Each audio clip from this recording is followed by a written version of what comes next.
በጣም ጥሩ። ያ እውቀቱ ኦልሬዲ ከዛ እውቀት ውጭ የሚሆን ነገር አለ የለም። በጣም ጥሩ። ታዲያ ቤት ለምን አትቀመጥም? በቃ ለምን ሰራለሁ? እሱ እኔ ሳቅ ነው። እኔ የራሴን የነገን ሳቅ ነው ቁጭ ማለት ጀግና። በቃ ይሄ ነው እኮ በቃ የምልህ። አሁን አጨበጨብኩልህ። በቃ ለምን ያጨበጨብኩልህ? ለምንድን ነው ያጨበጨብኩልህ መሰለህ? የነገህን ሳታውቅ ጀሃነም ነው የምገባው ብለህ ገና ለገና ምን አንቆራጠጠ? መልካም ሰርተህ አትሄድም እንዴ?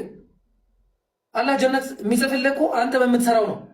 ኦኬ፣ ጀነትም ጀሃነም የምትገባው አንተ በምትሰራው ነው። ልክ ለምግብህ አንተ ወጥተህ በምትሰራው እንደምትመገበው ሁሉ እንደዛው ጀሃነምና ጀነት የምትገባው በምትሰራ ነው። ለዛ ነው አላህ ቁርአን ላይ ቢማ ኩንቱም ተዕመሉን ትሰሩት በነበረው ነገር ነው የምትጠይቁት ያለው።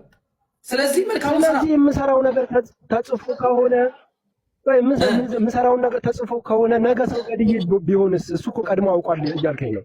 ነገ ለምን ሰው ትገላለህ? አንተ ነፃ ምርጫ ነው አለ። እሱ ግን አውቋል እኮ ቀድሞ አውቋል። አንተ ነፃ ምርጫ ተጠቅመህ ነው የምታደርገው። አስገድደዋል። እንደዛ ከሆነ እኔ እኮ ከአላህ ጋር እየተፎካከርኩኝ ነው ማለት ነው እኮ። አሁን ወንጀል ልስራ ብል ወንጀል መጥፎ ነው ብዬ የሚገባ በምግብ ሲሆን ነው። ቆይ አንዴ፣ ምግብ ሲሆን ነው የሚገባ። ቆይ አንዴ፣ ከይቅርታ ጋር ምግብ ካልሆነ አይገባም። ምክንያቱም አሁንም ተመሳሳይ ጥያቄ እናንሳ። ይሄ ነገር ተጽፏል አይደለ? ምግብህ በቃ ቁጭ በላ ቤት ምን ትሰራለህ? ነገ ላትበላት ስለምችል ያለህን ንብረት ልታጣ ስለምችል ተው በቃ ንብረት እሱ ያውቃል ብዬ ስለመቀመጥ ማለት ነው። ያ ተው ንብረትን ተው፣ መኪና አንጣላት፣ ቤትን ትተህ ውጣ፣ ሂድና ተው በቃ ምን ያደርግልሃል? ምክንያቱም ነገ ኦልሬዲ ያስገድ ንብረትን እንዲህ እንደምትጠብቀው ኢማንህን ጠብቅ።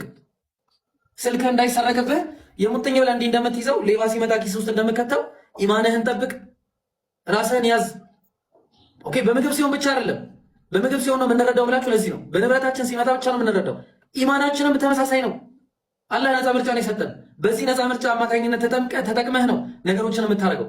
አላህ ነገ ምን ያደርግ በምን አወቅ ነገ ምን እንደሚያደርግ አንተ የምትሰራው ነው ነገ የሚነግርህ። እኔ ስለ ነገ ራሴ ሳቅ ነው፣ ግን እሱ ነው የሚያውቀው። እኔ አላውቅም እኮ ነው ያልኩህ። ስለዚህ የማታውቅ ከሆነ አንተ ባለህበት ኮንስታንት ነገር ሂዳ እንዴ ለምን አንተ መጥፎ ትሰራለህ? በቃ ካወቅ ነገ ሊሰረቅ ይችላል። እሺ ነገ እኔ መልካም አደረግኩኝ፣ እሱ ነው ያወቀው። እኔ እንዴት ነገ መልካም በምን አወቅን? መጀመሪያ ነገ መልካም አደረግኩኝ የሚለውን ነገር ለመመለስ አንተ መጀመሪያ ማወቅ አለብህ የለብህም?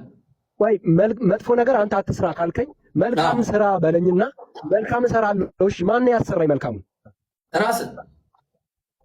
ኦኬ። አላህ አያውቅም ነበር? አላህ ያውቃል። እውቀት ነው እሱ። ኦ ማይ ጋድ